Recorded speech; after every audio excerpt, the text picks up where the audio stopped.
Welcome to Storytime. I am so glad that you are here. Hi, I'm Kimberlyn.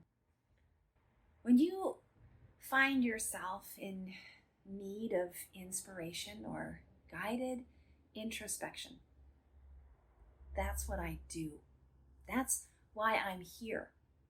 And whether it's related to your practice on the mat or out in the world, to me, it's all yoga. By that I mean it's all part of living and learning. In other words, we are not here to be perfect or perform, but rather to practice. So let me be clear. I'm not here because I have it all figured out. On the contrary, I'm here because I believe that no matter what we've accomplished, what we've endured, life is better when we come together authentically and compassionately to share our stories. And yeah, sometimes it can feel a little vulnerable, but it's in that vulnerability that we find that we can be loved for who we are authentically, who we are innately.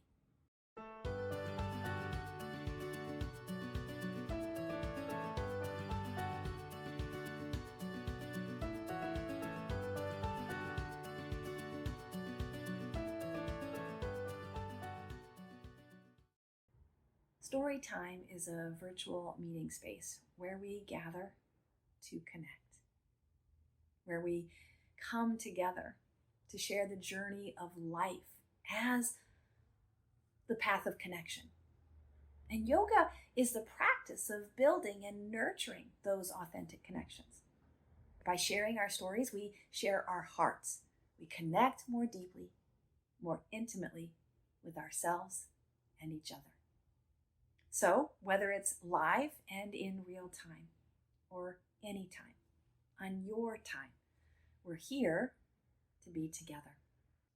We're continuing our story of Ram, and in this chapter, however, we see Ram not as the heroic victor, but rather a humble loser.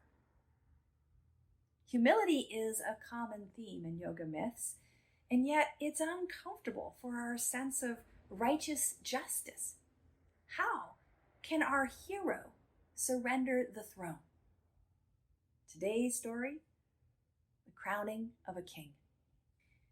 King Dasharatha, remember this is Ram's father, said to sage Vasistha, his teacher, "Ram is ready to be king now. I am growing old, and it's time for me to rest." As the firstborn son, tradition dictated Ram's succession to the throne. As such, it was not a surprise announcement, but rather a long-awaited transition. The news of Ram's forthcoming coronation spread quickly through the kingdom of Ayodhya. The citizens danced in the street. All but one, that is. Queen Kaikeyi's maid, Manthara, was a malicious and unpleasant old woman who collected grudges like other people collect trinkets or tchotchkes. She never forgave anyone for anything. When Ram was just a little boy playing with his brothers, he had flung a mud pie at her by mistake. Manthara was so petty, the memory still stung. She had vowed to one day put him in his place. His place, she decided, would definitely not be the throne. So that evening, as she brushed Queen Kaikeyi's hair, she said, "I hear Ram has been chosen as the next king. You must be very disappointed for Bharat's sake," her son. "Why do you say that? Ram will be a great king," said Kaikeyi. "Besides, Bharat is second son." The two women's eyes met in the mirror. Kaikeyi sighed and said, "The son of the first queen inherits the throne. Nothing can change the law." "My most honorable queen," Manthara says, Manthara says slyly, "Do you not remember how you saved the king's life on the battlefield so long ago? Do you not remember his promise to you?"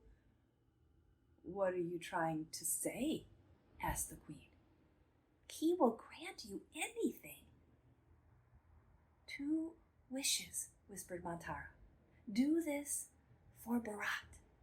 Ask the king to banish Ram from the land for 14 years and give the throne to Bharat."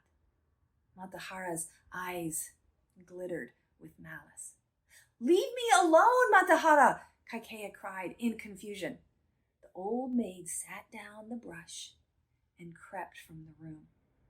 Now, if this was a modern day movie, we would cut to a private scene of Manthara in the servants' quarters with her gnarled hands rubbing in circulation with a cackled, vocalized glee of delight. When King Dasharatha knocked at Queen Kaikeyi's door, he found her distraught, sprawled on the floor with her long black hair in tangles. "What is the matter, my brave young queen?" the king asked gently. "What can I do to help?" "You once promised you would give me anything," the queen said in almost a whisper, as if to barely speak the truth. "Of course I remember, dearest. I owe you my life," the king said soothingly with genuine gratitude. "Then banish Ram from the land for 14 years, Kaikeyi said, with more conviction perhaps to mask her own doubt, "and make Bharat the next king."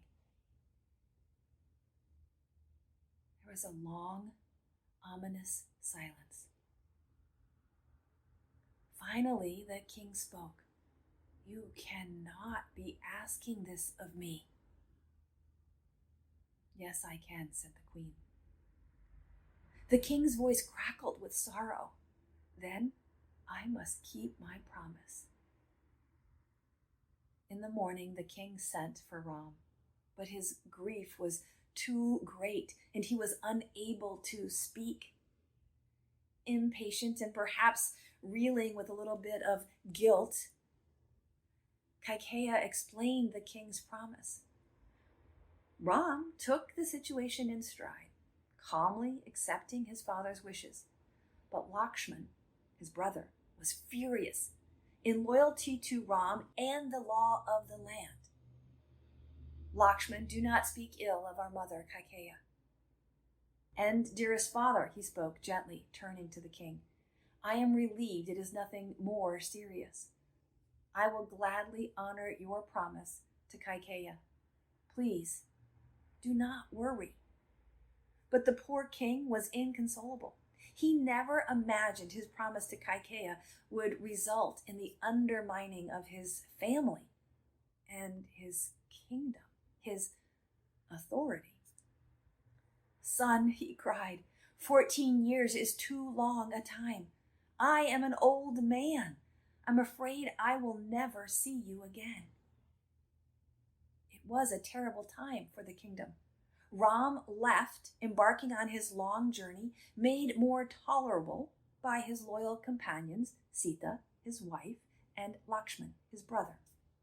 Soon after their departure, good King Dasharatha died of a broken heart. Bharat, who had been visiting his grandfather, returned to a cloud of gloom. The whole kingdom was lamented in a heavy cloud of burden and disappointment, unrest. When he learned what had happened, what his mother had done, he confronted her, his clear voice ringing with righteous truth. "You were wrong to ask this of our father. I do not want to be king. I will find Ram in the forest and ask him to return to his rightful place on the throne." But when Bharat found Ram in the wilderness, Ram would not agree to return. He had promised to honor his father's word, and no amount of cajoling could persuade him to change his mind. So in the end, Bharat brought Ram's sandals home and placed them on the royal throne. For the next 14 years, Bharat ruled Ayodhya as Ram's representative. Meanwhile, Ram, Lakshman, and Sita sought haven in the dense Panchavati forest near Godavari River. They chose a small clearing in the woods, and Lakshman built a cottage. "We will be safe here," he said, looking around with satisfaction, contentment even. But no one is ever safe from the demons. We'll continue this story from Ram's exile next month. So what are the takeaways in hearing this story? Two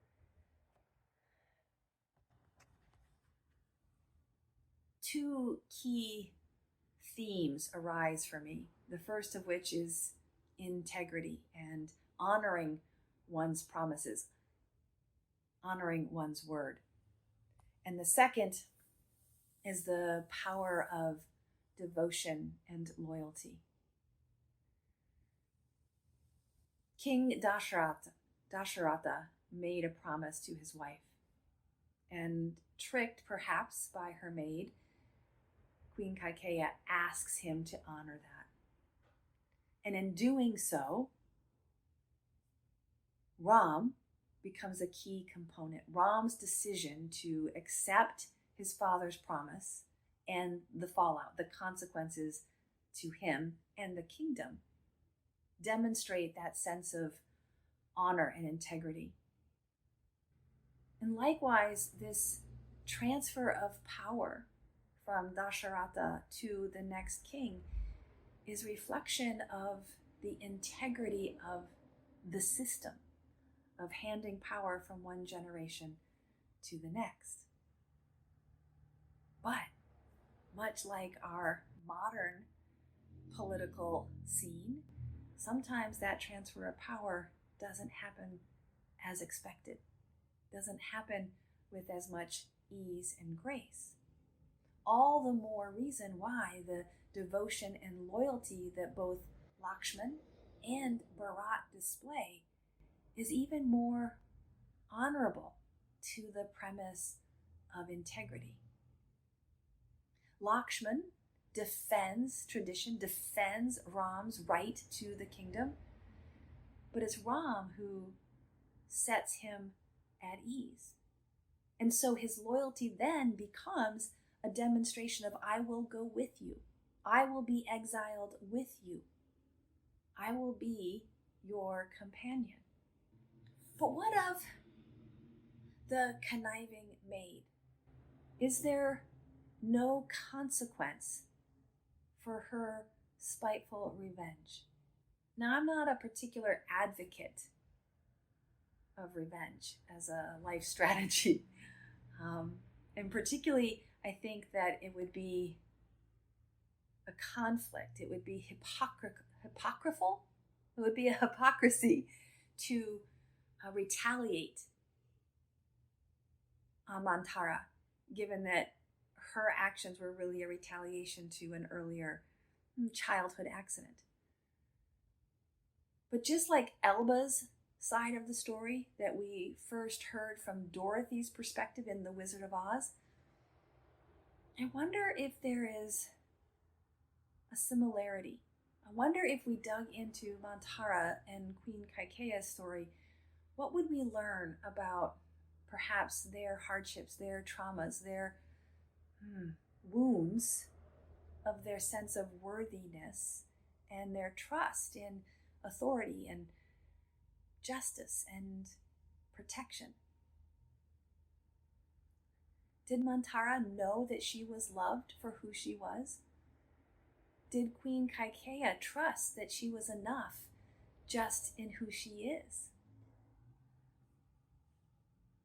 I think our modern day understanding of trauma and how it lives in the body would beg us to consider that Manthara is responding out of her woundedness.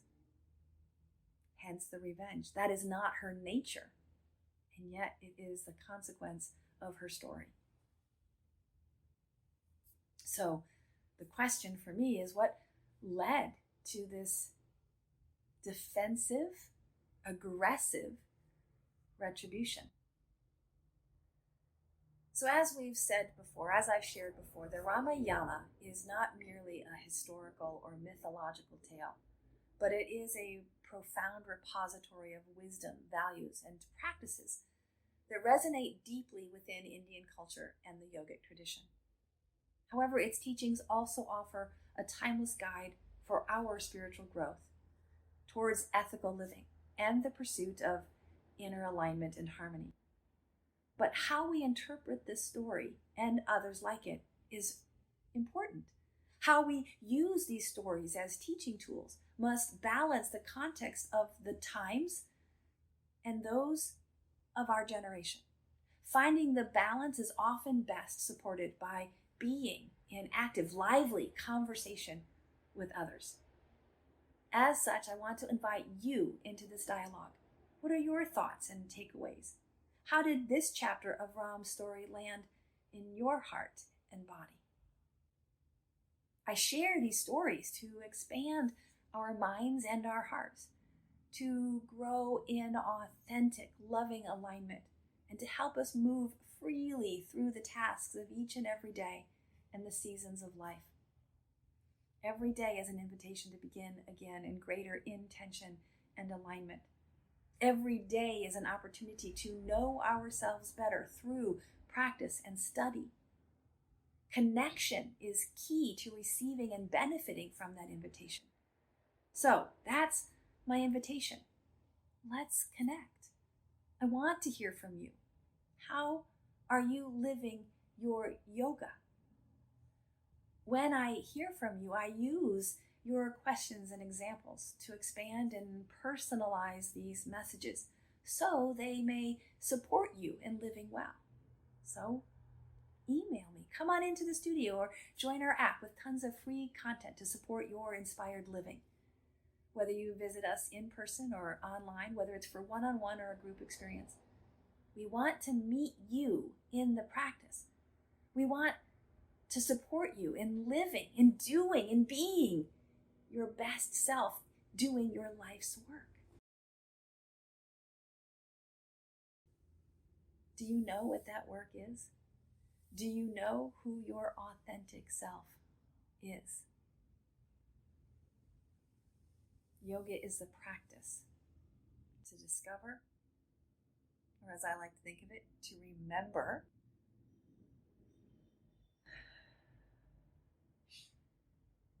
and to practice being in that alignment with ease.